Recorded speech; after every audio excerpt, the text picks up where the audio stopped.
Carrie Karen, founder of Stamp Crafting Masters. I'm an independent Stampin' Up! Demonstrator currently located in the desert Southwest in the United States. I am so glad you're here. So I just want to welcome you to this creative experience where you'll find inspiration, practical techniques, and a project with purpose. We're going to start out with showing you which bundle we're going to be using today. This is the Delicate Whispers bundle. It has the polymer stamp set, and we're going to be using the little wheat item here, and we're also going to be using some of the dies. And the dies that we're going to be using is this one here that bends over to the side. We're also going to be using the Wishing You Happiness and Love. That will be our sentiment for today. So I just wanted you to be aware of what we were using. And if you don't have this, I'll tell you, this is a great set. I have used this on so many projects already. Okay, next let's go through what we have in our little packet. So these are all of the pieces that we are going to need in order to create this pretty simple little card. See what I did there? Pretty and simple, pretty simple. Anyway, just a little fun on words there, kind of my key phrase. In any case, this is the front of the card. You may embellish and do whatever you like on the inside. It is a regular card that opens up like this. I'm not going to be doing any of the inside decorations, but feel free to do so. And of course, decorate your envelopes because we don't want to have any naked envelopes. All right, I'm going to set this aside, and actually I'll just leave it right there for y'all to look at while we build. I've got my stamps right here ready to go. Those were the two I told you about. Let's go through the packet. All right, in our packet, the first thing we have is our card base. I'm going to set these up here for now. Something I wanted to share with you guys. Your card base is your standard card base. I do already have a score mark in it. And what I'm going to do is I'm going to show you. I know I've mentioned before how much I love the paper trimmer. So I'm going to go and show you why, or one of the main reasons I absolutely love this tool. And that is because it gives you the opportunity to have a perfect fold on every single card you make. So I'm going to move this up so that you can see this bottom corner here. And what I'm going to do is I'm going to take this card, I'm going to open up my trimmer, and I'm going to make it so that it's going to fold this way. When you take your paper and you slide it down into that corner and you round it over the top and then push this corner in and kind of snug it up, take your handy dandy bone folder and just crease it like this. What ends up happening is you have the perfect fold. You see, when I put my paper this way, there's no extra anything hanging off the side. You don't have to trim. It's perfect every time.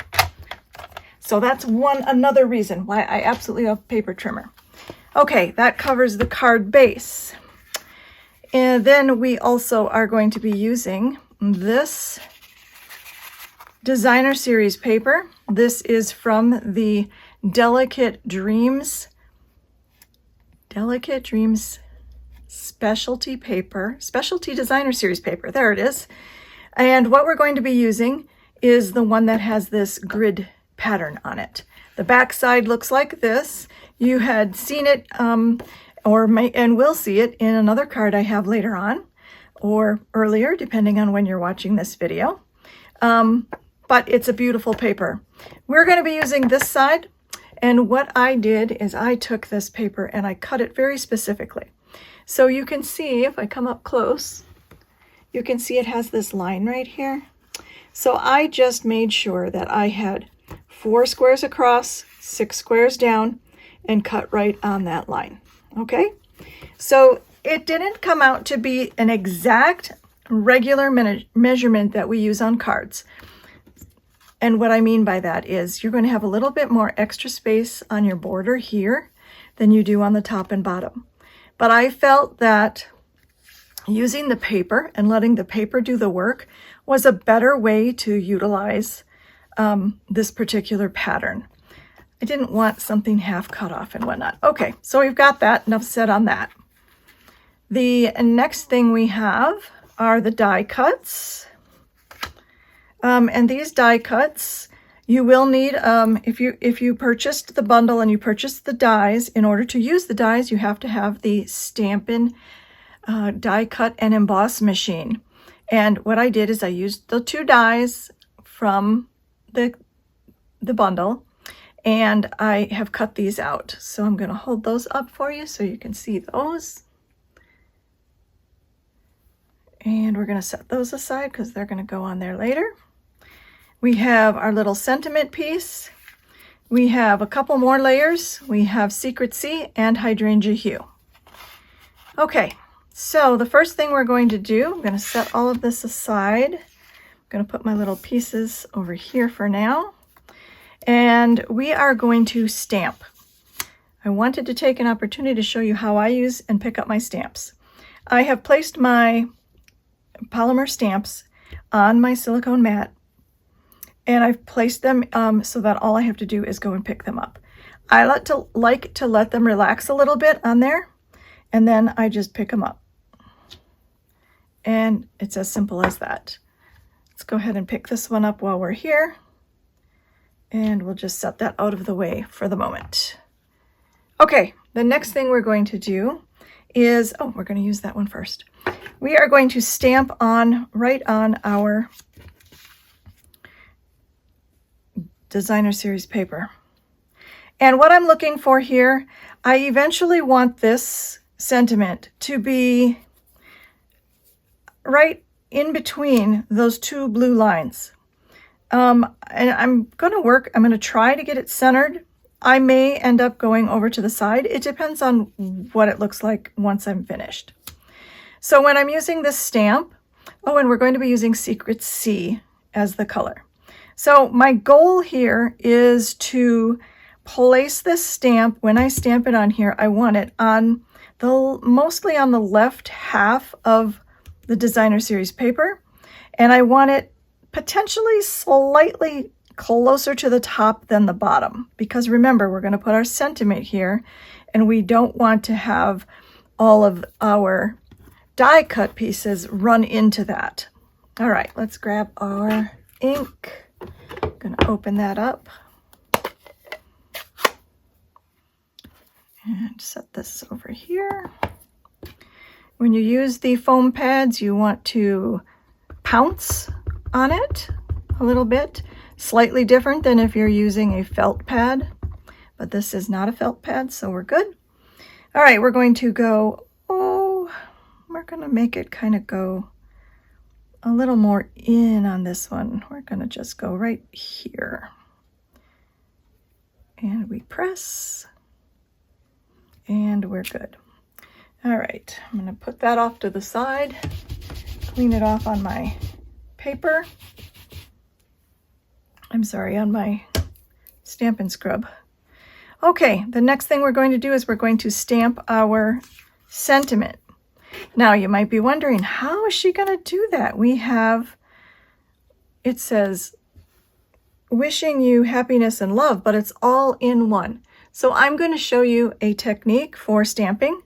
When you have, it does look a little crooked still, so we're just going to get that back on there. Let's try this again. I like to let it relax, but sometimes it doesn't relax straight. So that's the great thing about polymer and these grid mats. You can make sure that your sentiment gets onto your stamp block straight. So we're going to just hold it up a little bit there. All right, there we go.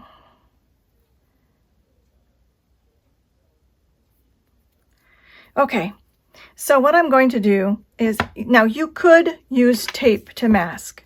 And when you're using tape to mask, you simply pull off a piece of tape that is going to cover the part that you don't want. So I want to do wishing you first. So I'm just going to stick the tape right over the part I don't want to see. And then you can stamp right on there.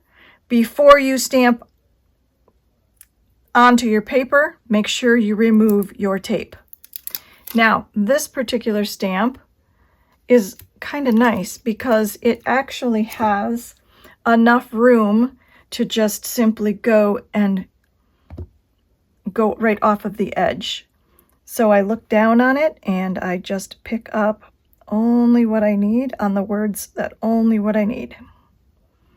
And if I get any on there, I can simply wipe it off with a paper towel or my finger. Fingers work great. So now I have Wishing You. This one is going to go in the upper left-hand side of it. So we're going to stamp that.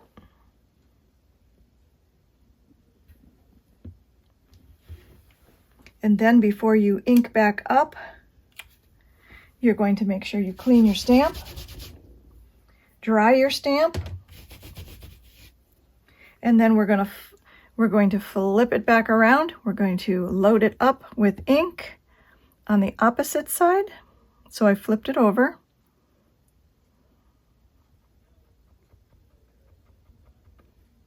Look at it closely to make sure you don't have any ink where you don't want it. And then we're going to line this one up and we're going to stamp.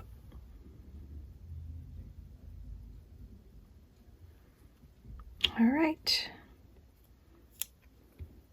And there we go. Easy peasy. All right, cleaning off my stamp. Sorry if it's wiggling the camera. I'm going to close up my ink so that I don't put my fingers and my arms and my hands all over it. And the next thing that we are going to do is our assembly. So we have our layer, and we're going to take our top 3 layers. The top 3 layers are going to be your DSP that you have stamped on, your Secret C, and your Hydrangea Hue. We're going to load this up with liquid glue. If you haven't seen this glue press before, it is by My Sweet Petunia. It's an extra, it is not a Stampin' Up product, but if you're interested in it, just check out my link in the description and it'll take you over to that. I like it because it makes putting on the liquid glue more precision and less work on squeezing. It's a lot easier to squeeze.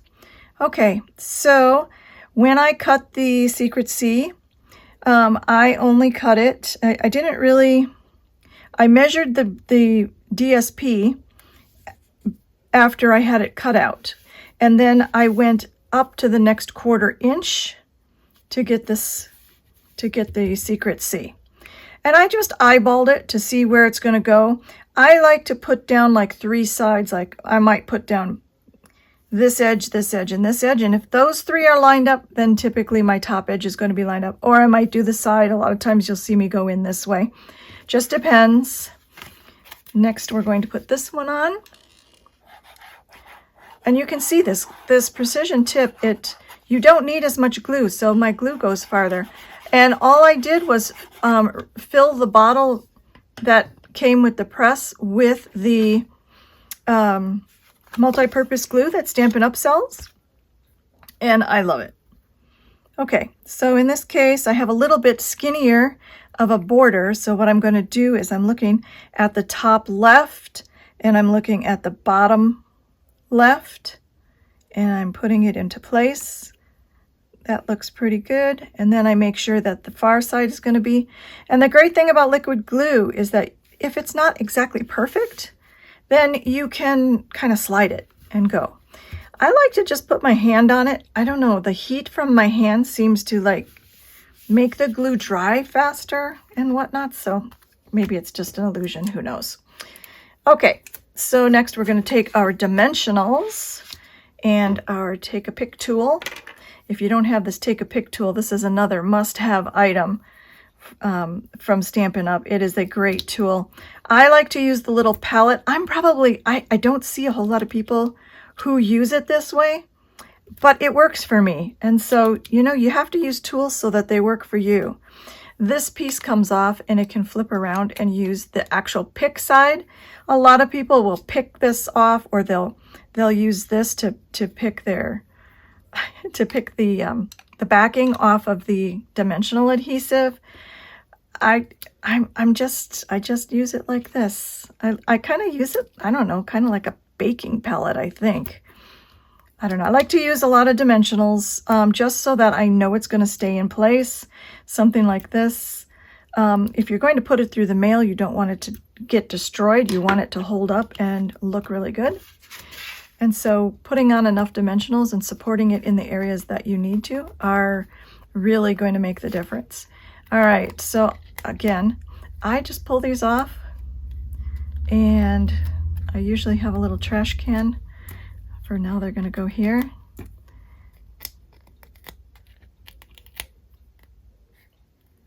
And get those off, and then I'm going to center this on the card.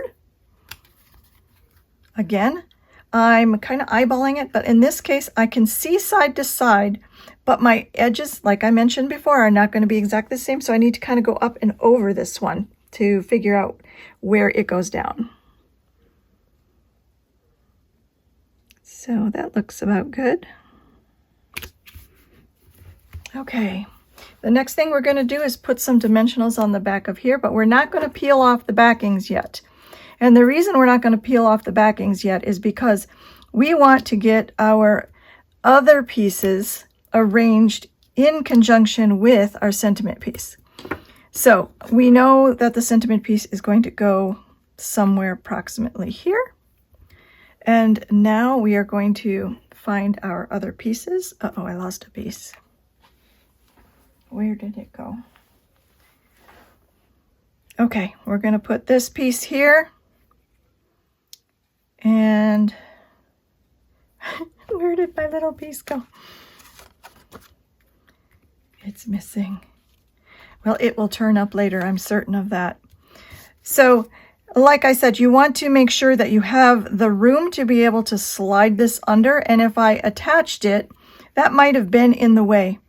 So I want this to go, right about here, and I want that one to go here. So what I'm going to do is I'm going to adhere this piece and my blue piece, once I find it, to the card. I just put a little bit of glue down on the stem, and and then stick it where you want it to go. So we have this little piece right here. Let's see if I can point with my, see how this stamp only goes to there? I'm going to kind of cover that up a little bit because I want it to look like it might be longer. So I'm just going to kind of place that in the location where it goes. And then I'm going to take that edge that doesn't have any glue on it, and I'm going to just kind of curl it up a little bit so that it doesn't stick flat to the paper. Then you would put the other piece on. I'm going to skip that for now. I will figure that one out later when I find that piece. And then you're going to put this one on. I'm just going to center it. Again, I'm going to look from the top so that I get it on there evenly. I kind of drop it into place and then secure it. And then lastly, we're going to grab our natural matte dots, and we are going to embellish. Oh, let's go back. Let's go back to here. Let's tie a bow. I tie my bows using the end. I don't cut it first because I find if I do that, I end up wasting too much of the trim or the ribbon. So I come through, I just tie a regular bow, and then I tighten it up as I go. And I still usually have plenty. Get my cute little bow, tighten it up, pull my ends down, grab my detail scissors, and I'm going to just cut at an angle. Ooh, that one didn't cut very well. And cut at an angle here. And then I'm going to pull in my glue dots. These glue dots are another great thing from Stampin' Up. They're a little bit bigger than the flat glue dots. They come on a roll. And I think this is a great investment, especially if you're just starting out. These things will last forever, but they're really great for things like bows. Now you can pull it off like this, and you can put it on flat. I tend to put it on flat when I have a big bow.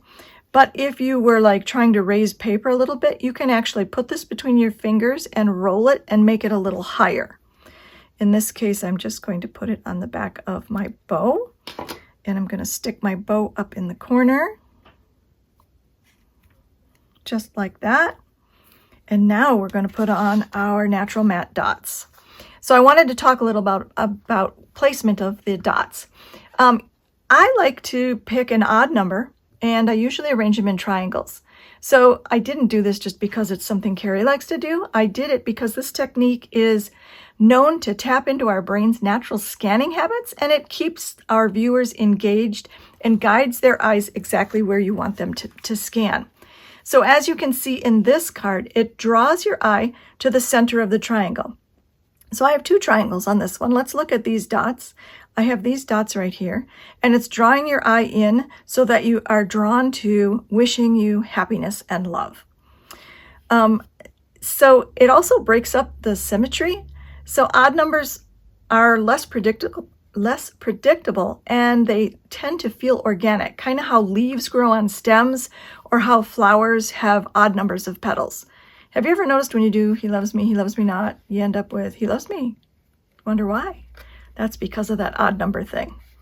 In any case, so you can just place your dots wherever you like. Does it really matter? No, it's up to you. You can put things wherever you want to, but that's the science behind putting things in triangles and odd numbers.